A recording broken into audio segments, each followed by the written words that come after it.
Hey there, welcome to SBJ Esports. My name is Kevin Hitt, and I've got John Needham, the president of esports at Riot Games. And today he is going to, unveil and show us one of the coolest projects that Riot has going on. I'm going to say not just where you're at, because we'll let you do that reveal, but we're talking globally. And I could not be more excited to have you, John. Welcome to SBJ Esports. Tell us a little bit about Project Striker. Thank you for taking the time today. I am coming at you live from our new facility in Dublin. It's our first remote broadcast center that we built here to produce a ton of great esports content. I'm looking at it right now, and I see all the screens behind you. It looks like you're literally in the studio itself. It looks sharp. I'm looking at the specs here. And a 50,000 square foot facility. John, tell us a little bit about, why Dublin, and was there a need, and what is this fulfilling? Riot has had an office in Dublin for many years. We have about 165 people in that office, and it really works to support our games business. So when we started thinking about where we wanted to build remote broadcast centers, Dublin was kind of naturally at the top of the list because it's really easy to do business here. We have an entity, we're ready to go as far as getting set up business-wise to do what we're doing in this facility. And there's amazing infrastructure in Dublin, both power and internet infrastructure that we can tap into is really important to the design of this facility. And the people here are just amazing. A lot of great broadcast talent here that we can use to kind of make the magic happen in this facility. The reason why this is so important to Riot and so important to, I think, generally to the esports industry is, more and more esports are coming online. We launched 2 new esports this last year, over the past 2 years. One is Valorant, our attack shooter. Another is Wild Rift. And we were thinking about how are we going to support these new esports along with the biggest esport on the planet, League of Legends esports. We need to think about infrastructure and scalability and how we do this efficiently. We produce esports content around the world. We have 12 regions that produce regional esports content, and we're going to produce all of that content through these remote broadcast centers as well as our big international events. So this is just a great, efficient way for us to build out scale for our production of esports content. And the thing that I find fascinating, John, is that it feels like to me that maybe Riot kind of saw the effects of COVID and how it affected sort of the ecosystem. And this is your solve to the problem of, if this happens again, we literally can have, a sort of bubble environment here in our own production studio, and you can still run your events online. Did that have something to do with maybe why you guys did this? 100%. All of our esports have been growing during this pandemic because the nature of our sport is it's virtual. So we were able to pivot our competitions into a virtual environment. This facility is designed to, with a small contribution kit anywhere in the world, you can connect to this facility and produce esports content. So it gives us a lot of flexibility. We're constantly pivoting events still because of COVID. And this allows us to make those kinds of decisions pretty easily and do what's best for our sports and produce these events that really thrill our fans. Walk us through real quick about you want to run an event.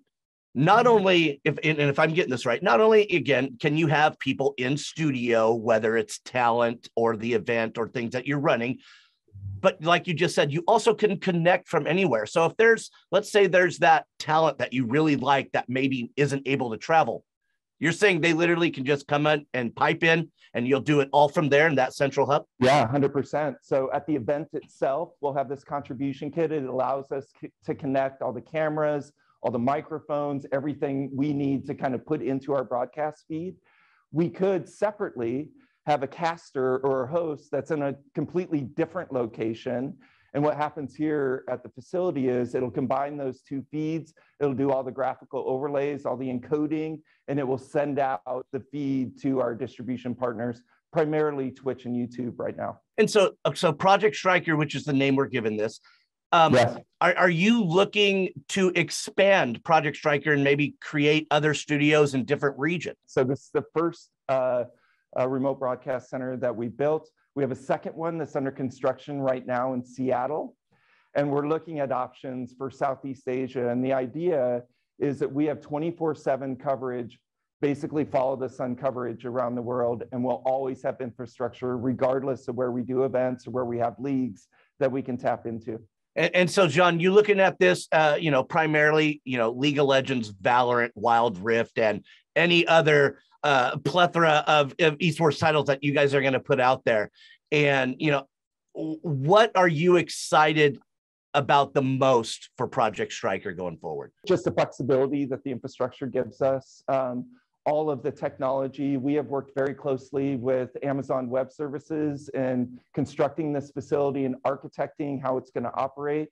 Most of what we do here resides in the cloud as well. So there's a whole virtual aspect to the production suite that we use here that I'm really excited and will allow us to extend the capabilities of this facility even further to third-party tournament organizers who might be organizing tournaments for us, or co-streamers who are co-streaming our content on their channels and they want to build a better show.